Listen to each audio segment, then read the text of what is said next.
Hey everyone. You might have noticed, but lately we've been focusing a lot on trading and positioning in the lane. With all the early game focused videos, we've started getting more questions about how to play and stay alive in the mid game. Mid game is more complicated and situational than early game, but fortunately, many of the concepts we talk about in our laning phase videos still apply later in the game. One of, and perhaps the biggest of these, is forming our game plan around shoving and crashing waves for tempo. So today, we'll be going over a couple replays from 100 Thieves 80 carry Bang and myself to analyze the importance of shoving mid lane before and during dragon attempts from either team. It may not seem like much, but shoving mid lane is one of the most crucial aspects of the mid game. Yet many players in every elo range either forget its importance or don't completely understand its benefits. For those of you who struggle with playing efficiently in the mid game, consistently shoving every mid minion wave for tempo before your map movements will keep you alive more often, keep your farm up, and facilitate your teammates' gameplay. By the end of the video, you'll have a stronger understanding of what you can do with mid priority and why it's so important in the first place. Alright, let's get into it. I want to quickly mention that the beginning of a new season is one of the best times you can join Skill Capped. Our members see a radical difference in their play after only a couple of months, and you will have a huge leg up on everyone else in the early season climb.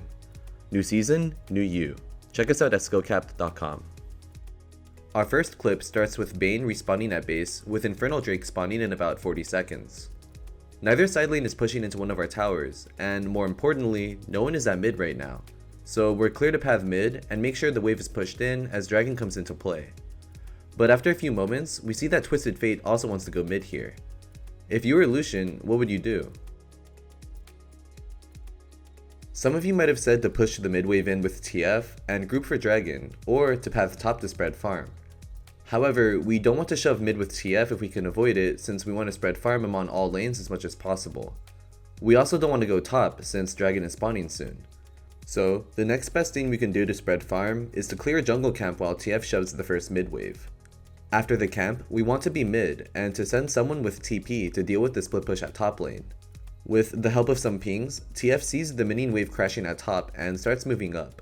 Now, we have mid lane all to ourselves, while also ensuring that both laners had their own farm. Anyway, watch how Bane positions over the next few moments as his team starts Dragon. Can you guys tell why he's staying here instead of helping with Dragon?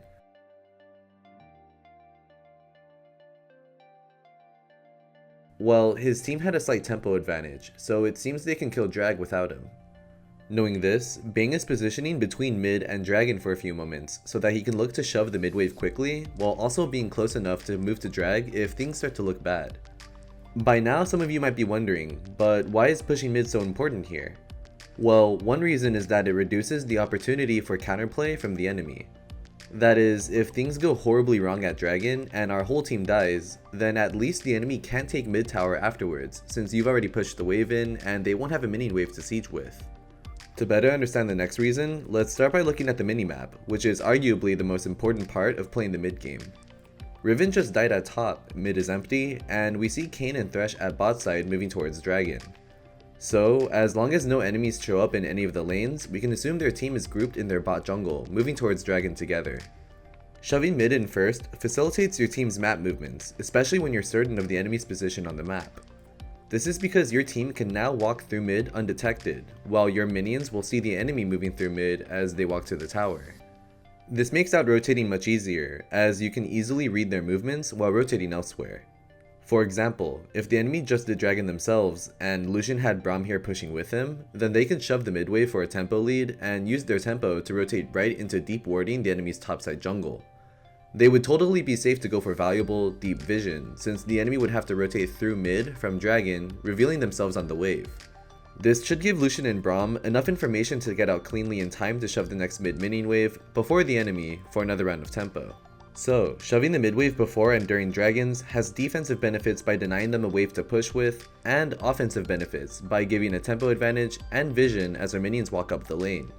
It'll also make their movement more predictable, since people usually won't ignore a wave of farm at their mid tower. There's more to it, but for now, let's move on. Getting back to the game, when Bang sees the enemy starting to contest Dragon, he stays mid to finish shoving the wave first. He briefly starts moving down after pushing, but his team manages to secure Dragon by then. Now, a couple things to note. For one, notice how Bang is spam pinging on himself here. He knows his team now has full mid priority and is calling his team to come group with him to use it properly. Also, watch how he waits behind the minion wave until his teammates arrive. This is crucial, and it's these kinds of techniques that separate pros from solo queue players. Sure, he has a tempo advantage on the mid minion wave, but the enemy still hasn't shown anywhere, and we don't want to give a free kill while we're alone. Alright, we've got a question for you here. Both our solo laners are currently pushing top and bottom in. We don't see any enemies in either side lane, so we can assume they're still grouped as 4 in their bot side jungle. If you were Lucian here, would you walk up with the wave to hit this mid inner tower? In solo queue games across all elos, we've found players often struggle with knowing when and when not to shove a wave all the way up into mid tier 2 tower. Your answer here should have been no. Why? Again, let's take a look at the minimap. So, we know where the enemy is, and we have minion waves pushing in both our side lanes. But remember, we still don't see any enemies on either side lane, and our minion waves in both the side lanes haven't crashed to towers yet. On the other hand, we're about to be the only minion wave on the map that's crashing to a tower. Let's consider the enemy's perspective real quick. It's not urgent to stop TF or Yorick in this moment, since neither of them are actively crashing a wave on tower. This means the enemy still has a few seconds before there's any danger of losing farm or tower damage on the side lanes. On the other hand, if Lucian, Braum, and Kindred walk up with the wave on this inner mid tower here, they'll be the only champions crashing a wave on a tower, creating an urgent need for the enemy to respond. Even better, they'll be pushed up further than any of the other two lanes, making it an easy play to collapse on and punish them.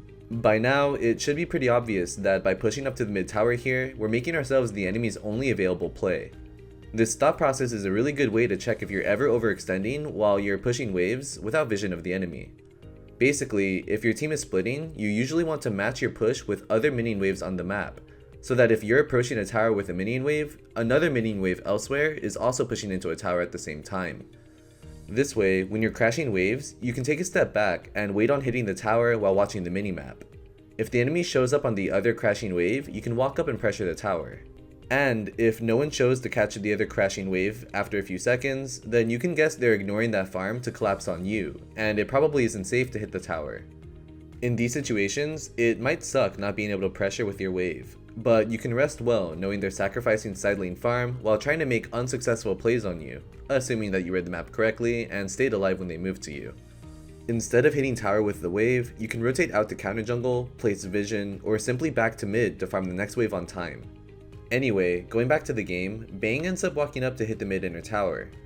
And moments later, the whole enemy team swarms out from their jungle. Eventually, they end up killing all 3 of our heroes. This was really unfortunate, since they had all 3 lanes pushing in, and it was all but certain that the enemy was grouped in their bot side jungle.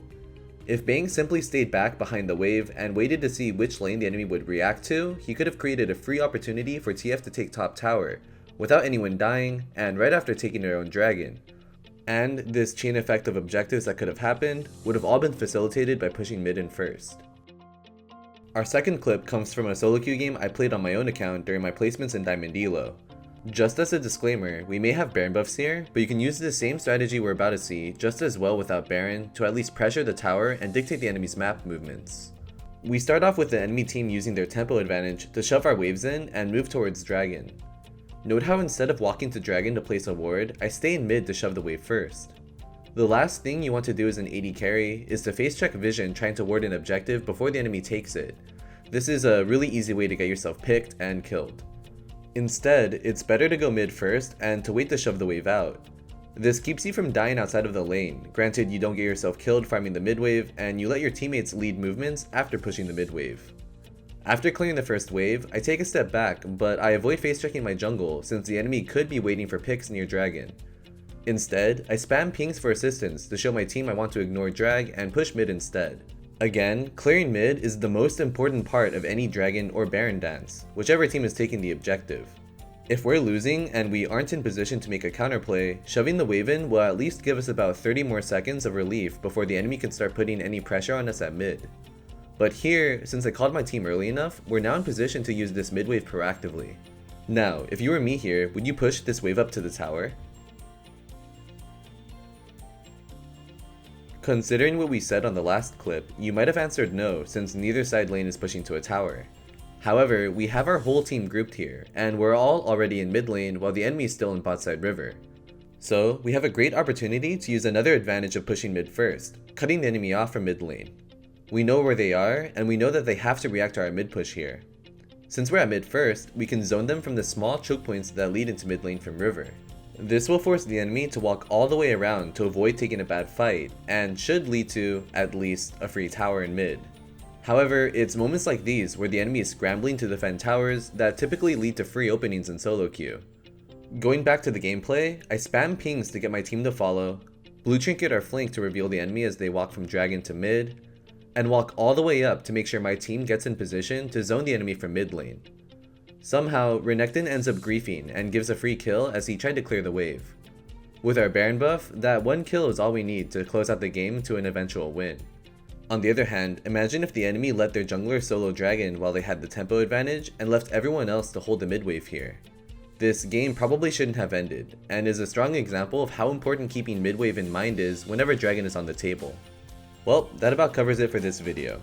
Hopefully, you all learned something about the importance of gaining mid priority whenever an epic monster is in play. Remember to avoid overextending with your mid waves when your team is pushing in multiple lanes or when they're not grouped with you at mid. And remember to stay on top of shoving the wave in even when the enemy is taking dragons, to either gain a tempo advantage for a counterplay on the other side of the map, or to play offensively and cut them off in the mid lane. Thanks for watching, and see you all next time.